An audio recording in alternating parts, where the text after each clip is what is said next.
Doctor आर.के. Sinha, MD medicine, medical director Gayatri nursing home. कल जैसे आप लोग जानते हैं 29 अक्टूबर है। कल वर्ल्ड स्ट्रोक डे पूरा विज्ञान जगत मनाता है। तो स्ट्रोक डे मनाने का बस तो इतना ही होता है कि हम लोग आपको जागरूक कर सकें। और ये बहुत ही खराब बीमारी है। स्ट्रोक होने के बाद लाइफ बहुत ही तब दर्दी का तो होता ही है, साथ साथ में उनके साथ जो परिवार रहते हैं वो भी बहुत सारे परेशानियों में चले जाते हैं। तो इसको रोकथाम के लिए, इसमें अवेयरनेस लाने के लिए हम लोग 29 अक्टूबर को वर्ल्ड स्ट्रोक डे मनाते हैं। तो इसी जिम्मेदारी और जवाबदारी को पूरा करने के लिए मैं फिर से उपस्थित हुआ हूँ। तो इसमें देखिए, स्ट्रोक में ब्रेन के अंदर की ब्लड सप्लाई या तो फट जाती है या तो ब्लॉक हो जाता है। दोनों कारण से स्ट्रोक हो सकता है, बराबर। खून का कम पहुँचना, मगज के अंदर ब्लड का कमी हो जाना, ये स्ट्रोक कहलाता है। तो इसके कुछ साइन हैं, वार्निंग साइन, जिसको जानना बहुत ज़रूरी है ताकि आपको पता चल सके कि ये लकवा के लक्षण हैं। तो लकवा के लक्षण के लिए वर्ल्ड जो है बी फास्ट, जो भी अमेरिका वालों ने दिया है, BEFAST, 6 वर्ड है इसमें, बराबर ना। इसमें 5 के काम के तो 5 ही लक्षण हैं। तो देखिए, जैसे बी का मतलब होता है बैलेंस।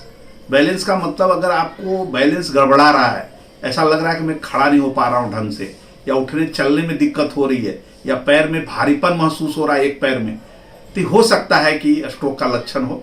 डॉक्टर के पास जरूर जाइए दिखाने के लिए। ई का मतलब होता है आई साइट। आई साइट में अचानक धुंधला दिखना, कम दिखना, एक आंख से कम दिखना या दो दिखना, किसी तरह का आई साइट चेंजेज अगर हो रहा है तो आपको स्ट्रोक के लक्षण हो सकते हैं।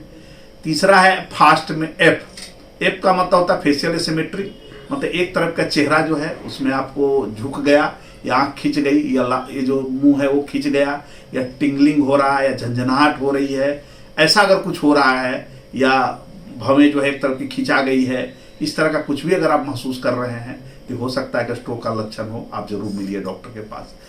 तो चौथा इसके अंदर टर्म है ए का मतलब होता है आर्म मतलब अगर आपके कोई अंग जो है, खास करके राइट साइड का हो या लेफ्ट साइड का, अगर उसमें कमजोरी महसूस हो रहा है, झंझनाहट महसूस हो रही है, भारीपन महसूस हो रहा है, उठाने में आपको दिक्कत हो रहा है, तो हो सकता है स्ट्रोक के लक्षण। पांचवा इसमें जो टर्म है वो एस है, बी फास्ट में। तो एस का मतलब होता है स्पीच डिस्टर्बेंस। स्पीच डिस्टर्बेंस का मतलब होता है आपको बोलने में तकलीफ होने लगी, आप लड़खड़ाने लगे, अमुक वर्ड बोलने में आपको जोड़ लगाना पड़ रहा है। इस तरह के यदि कोई भी लक्षण आपके पास है तो हो सकता है कि लकवा हो। लास्ट वर्ड है टी मतलब होता है time for call. Time for call में आपने जो भी व्यवस्था अपने लिए इमरजेंसी के लिए रखा है, इंडिया में 108 है। 108 आपको हर जगह आजकल इंडिया के हर कोने में आ गया है लगभग। अगर नहीं आया है तो आप 108 के अलावा आपको एम्बुलेंस की व्यवस्था है। इमरजेंसी में कुछ आप डॉक्टर का नंबर जानते हो या हॉस्पिटल का नंबर जानते हैं, क्योंकि बहुत सारे हॉस्पिटल होते हैं अपने नंबर को डिस्प्ले करते हैं इमरजेंसी वार्ड के लिए।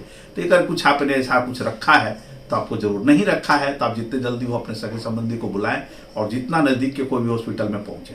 क्योंकि ये वार्निंग साइन इसलिए बताया जा रहा है कि वार्निंग साइन, अर्ली डिटेक्शन ही इसका जो है ना, इसके जो कॉम्प्लिकेशन होने वाले हैं स्ट्रोक के, उसको रोकने के, रोकथाम के उपाय हैं, बराबर। दूसरा है कि स्ट्रोक आपको कम से कम हो या ना हो, या भविष्य में इसकी संभावना किसको किसको बनी हुई है, इसके लक्ष्य, इसके रिस्क फैक्टर इसको बोलते हैं। यानी क्या क्या रिस्क फैक्टर है जो स्ट्रोक को बढ़ाता है, जिसमें सबसे पहला है ब्लड प्रेशर। अगर आपको ब्लड प्रेशर है तो आप रेगुलर जांच कराएं, जितना भी दवा खाना पड़े डॉक्टर के सलाह सूचन के हिसाब से उसको हर समय कंट्रोल रखें, रेगुलर मॉनिटरिंग कराएं। नहीं है तो भी मेरी इच्छा ऐसी है कि आप साल में एक बार जरूर अपने बीपी को नापाएं। दूसरा, अगर आपको डायबिटीज है, ब्लड शुगर आपका बढ़ा रहता है, तो उचित मात्रा में आपको दवा लेनी है, इंसुलिन लेना है, जो भी करना है करके शुगर को कंट्रोल रखें। रेगुलर बॉडी चेकअप कराएं, बराबर ना। शुगर को हर 2-3 महीने पे आप ऐसे तो मंथली, हम लोग जिनको डायबिटीज उसको मंथली चेकअप के लिए बोलते हैं।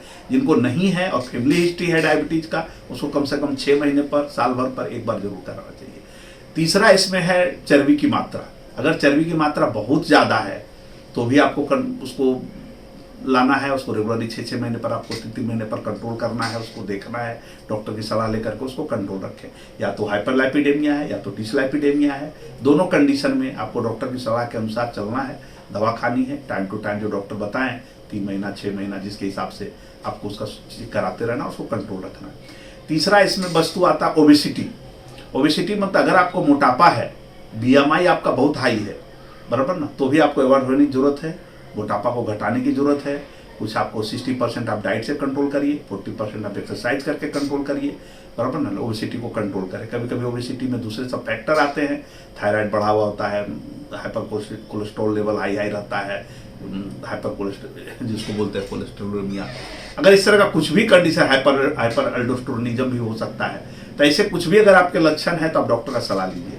इसमें दूसरा जो सबसे ज़्यादा इंपॉर्टेंट बात है स्मोकिंग। स्मोकिंग खास करके ब्लड क्लॉट को बढ़ाता है, तो इम्बोलिक स्ट्रोक होने के चांस बहुत ज़्यादा बढ़ जाते हैं।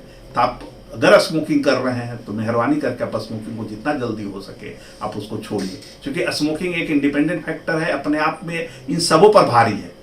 तीसरा जो और बातें हैं, फिजिकल इनएक्टिविटी। अगर आपका बैठा रो जीवन है, कंप्यूटर में आप ज़्यादा देर तक व्यतीत करते हैं, 10 घंटा 12 घंटा बहुत बार बहुत हेवी वर्क आप करते हैं, तो आप अपने लाइफस्टाइल को चेंज करें, इंटरमिटेंट बैठें, इंटरमिटेंट आप हर 2-2 घंटे पर उठ के चलें बैठें, जो भी आप चेंज करना चाहिए आपको करना चाहिए, अदरवाइज भविष्य में स्ट्रोक होने की संभावना बहुत ज़्यादा है। खास कर इन सब चीज़ों के साथ अगर आपकी फैमिली हिस्ट्री है, आपके दादा परदादा आपके पिताजी को अगर स्ट्रोक हुआ है भविष्य में, और तो आपको काम कर हर एनुअली आपको बॉडी चेकअप कराना चाहिए, डायबिटीज के लिए, BP के लिए, चर्बी के लिए, बराबर ना। ओबेसिटी है तो उसको जरूर कम करिए, फिजिकल एक्टिविटी को कम करिए, स्मोकिंग को मेहरबानी करके आप छोड़ दीजिए। स्मोकिंग एकदम सबसे खतरनाक है स्ट्रोक के लिए और हार्ट अटैक के लिए भी, बराबर है। चौथा कंडीशन, अगर हार्ट का कंडीशन कुछ है, हार्ट की रिदम, बहुत बार क्या होता है हृदय की जो गति होती है ना वो इरेगुलर चलती है, अगर ऐसा कुछ प्रॉब्लम है या हृदय बहुत स्लो चल रहा है, इजेक्शन फ्रैक्शन ही कम हो गया है, उस कंडीशन में भी क्लॉट बनने की संभावना बढ़ जाती है। और दूसरे एक कंडीशन होते हैं, मेडिकल कंडीशन हम लोग कराते हैं, हाइपर होमोसिस्टिनीमिया, वो सब डॉक्टर के पास जाएंगे तो बताएंगे आपको कि कभी कभी होमोसिस्टिन लेवल बहुत हाई रहता है तो भी इम्बोलिक स्ट्रोक होने के चांसेस बढ़ जाते हैं। ये सब रिस्क फैक्टर है, इन रिस्क फैक्टरों को कंट्रोल करके हम भविष्य के होने वाले स्ट्रोक को रोक सकते हैं, बराबर ना। क्योंकि स्ट्रोक होने के बाद इसको जितना जल्दी हो डॉक्टर के पास पहुंचिए, बराबर, जो डॉक्टर के पास पहुंचेंगे तो ही इसके डिवेस्टेटिंग फैक्टर जो होते हैं, इसके जो खतरनाक कॉम्प्लिकेशन है, खतरनाक जो आगे होने वाले भविष्य में जो कॉम्प्लिकेशन है उसको रोका जा सकता है। Early detection, early risk factor control ही इसका बचाव है।